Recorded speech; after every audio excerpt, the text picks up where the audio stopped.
Frères et sœurs, Alassane Ouattara, c'est fini. Voici un individu qui a choisi le chemin du chaos. Et ce qui est insultant et révoltant, c'est que ces pushistes congénitales, ces braqueurs du pouvoir, ceux-là même qui n'a pas hésité à faire un troisième mandat mortifère avec son lot de morts, tout ce Kofi décapité, des Ivoiriens qui ont perdu tout depuis que ce monsieur est arrivé dans la politique en Côte d'Ivoire. 2025, bis repetita, dans sa boulimie et conservation du pouvoir, Alassane n'a pas hésité à faire massacrer le peuple de Côte d'Ivoire. Gomene Faras Dibé fut incendié, fut brûlé vif par les militants du RDR. Près de 23 morts, des blessés graves, handicapés à vie. Beaucoup d'Ivoiriens ont perdu leurs biens. Et M. Ouattara préside un conseil des ministres ce mercredi 12 novembre 2025. L'injure envers les victimes, des enfants de 11 ans qui ont été arrêtés et mis en prison parce que le régime est devenu aveugle, brutal et barbare. Et au sorti de là, son porte-parole dit que ceux qui défendent la République, défendent la Constitution, seront jugés. On l'écoute et je vous reviens. Merci beaucoup. Et à la loi. Il faut que les gens apprennent à respecter l'État.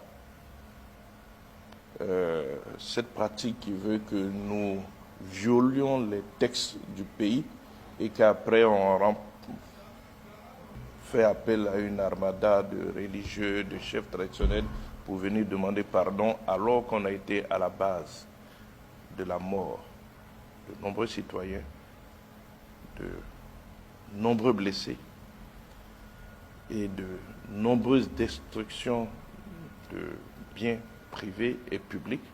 Je pense qu'à un certain moment, il faut pouvoir arrêter et que tous ceux qui commettent ces actes-là puissent répondre de leurs actes. Voilà, voilà.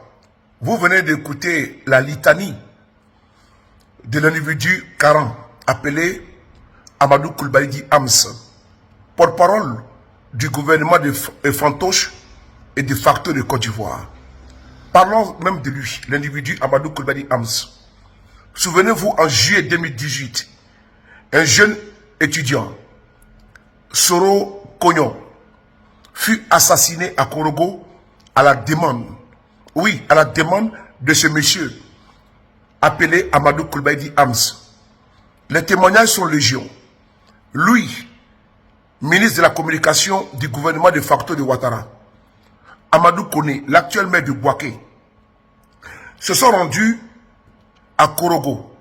Ils ont payé des jeunes, mis à disposition les moyens logistiques pour aller s'en prendre à une assemblée générale du RACI, proche du président Guillaume Soro à l'époque, en 2018. Les soudats du RDR ont donné la mort à Soro Cognon, à la demande de ce monsieur, qui aujourd'hui parle de justice, parle d'état de droit. Mais lui, il est en liberté, alors que ce criminel devait être en prison. Ce n'est pas terminé. Il y a également Alassane Ouattara lui-même, qui a dit dans ce pays, nous frapperons ce pouvoir moribond et il tombera. Je rendrai la Côte d'Ivoire ingouvernable. Je n'attendrai pas 5 ans pour aller aux élections.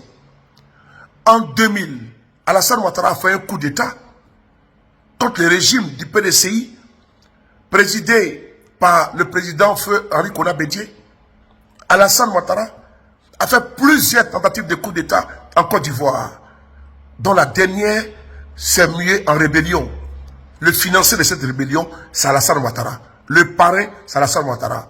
Le protecteur, c'est Alassane Ouattara. Celui qui a tiré, qui en a tiré les profits, c'est Alassane Ouattara et le RDR. L'ex-maire de Bouaké,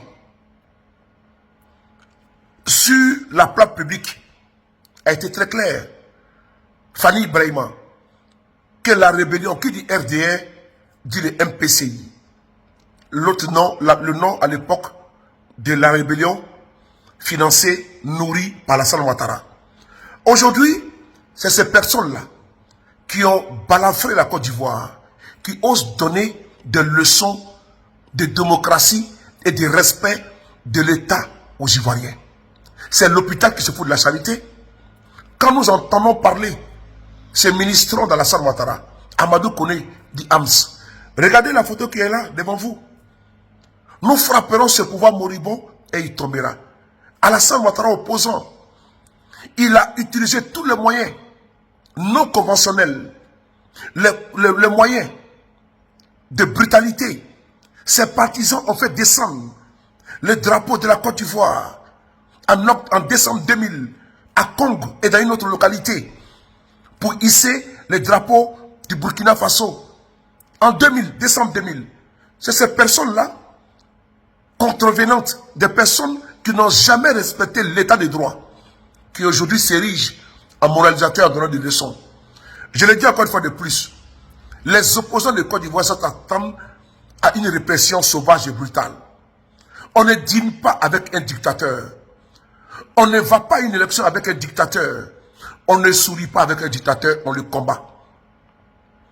Si vous arrivez à rater Alassane Ouattara, le fait tomber, lui, il ne va pas vous rater. Un dictateur, un prince, dans le livre de Nicolas Machiavel, ne doit pas être aimé ou bien encensé. Le prince doit être craint. Et pour être dans cette posture-là, de crainte, le prince utilise tous les leviers pour briser, pour éteindre toutes les voix qui dénoncent son régime. Nous sommes dans un régime machiavélique.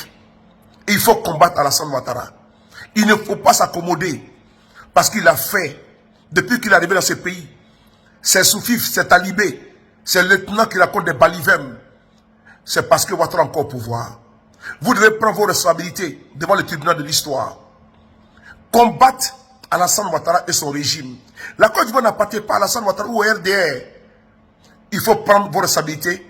Sinon, vous allez passer tous à la casserole, à la prison ou bien en exil pour ceux qui sont chanceux. Non au 4e mandat, non à la dictature, à la tyrannie en Côte d'Ivoire. Face à la dictature, la tyrannie, la révolte, elle est des droits. Je vous remercie.